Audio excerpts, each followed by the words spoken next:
both you and Elon think that with AI you're summoning demons, summoning a demon. Maybe not in those poetic terms, Mm. but Well, potentially. I mean, so potentially.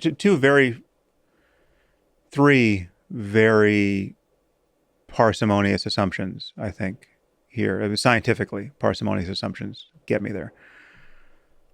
Um, any of which could be wrong, but it seems like the weight of the evidence is on their side. One is that it comes back to this topic of substrate independence, right?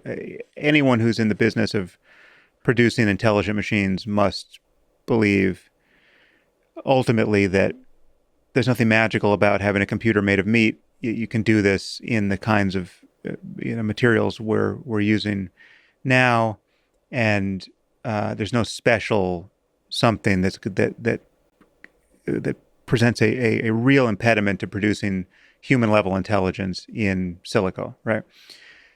Again, an assumption. I'm sure there are a few people who still think there is something magical about biological systems, Hmm. but leave that aside.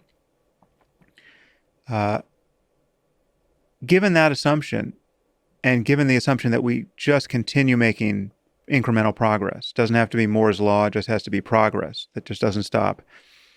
At a certain point, we'll get to human level intelligence and beyond. And human level intelligence, I think, is also clearly a mirage, because anything that's human level is going to be superhuman by unless we decide to dumb it down, right? I mean, my phone is already superhuman as a calculator, right? So why would we make the human level AI, just as good as me as a calculator?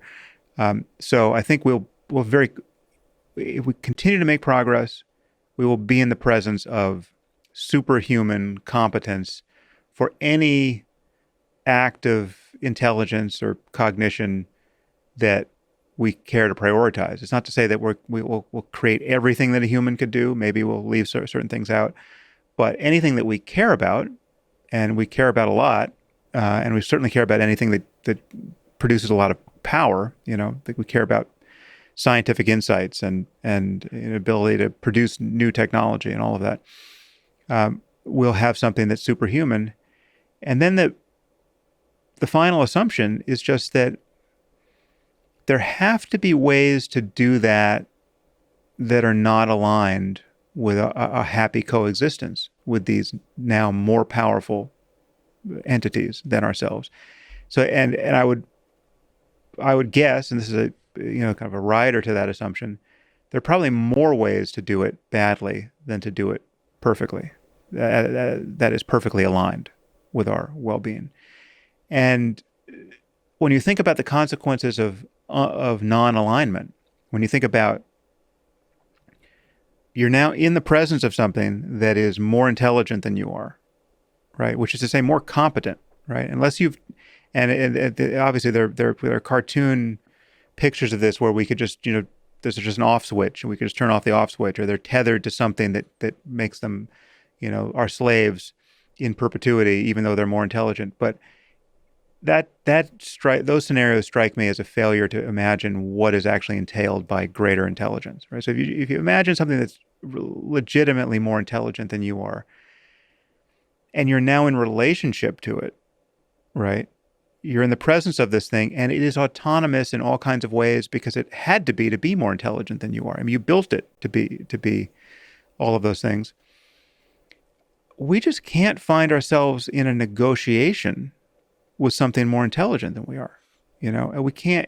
So we have to have found the subset of ways to build these machines that are perpetually amenable to our saying, "Oh, that's not what we meant. That's not what we intended. Could you stop doing that? Come back over here and do this thing that we actually want." And for them to care, for them to be tethered to our own sense of our own well-being, such that I mean, their utility function is, their primary utility function is to this is, I think, Stuart Russell's cartoon plan is to figure out how to tether them to a utility function that has our own estimation of what's going to improve our well-being as its master, you know, reward, right? So it's like that all that this thing can get as intelligent as it can get, but it only ever really wants to figure out how to make our lives better by our own view of better. Now, not to say there wouldn't be a conversation about, I mean, because there's all kinds of things we're not seeing clearly about what is better, and if we were in the presence of a genie or an oracle that could really tell us what is better, well, then we presumably would want to hear that, and we would modify our sense of what to do next in conversation with these minds. But I just feel like it is a failure of imagination uh, to think that being in relationship to something more intelligent than yourself isn't in most cases a circumstance of real peril, because So it is in every, like, just to think of how everything on earth has to, if they could think about their relationship to us, if birds could think about what we're doing, right, they would. I mean, the bottom line is they're always in danger of our discovering that there's something we care about more than birds, right? Or there's something we want that disregards the well-being of birds. yeah. And obviously much of our behavior is inscrutable to them. Occasionally we pay attention to them, and occasionally we withdraw our attention, and occasionally we just kill them all for reasons they can't possibly understand. But if we're building something more intelligent than ourselves, by definition, we're building something whose horizons of value and cognition can exceed our own, and in ways where we can't necessarily foresee, again, perpetually, that they don't just wake up one day and decide, okay, well, these humans need to disappear.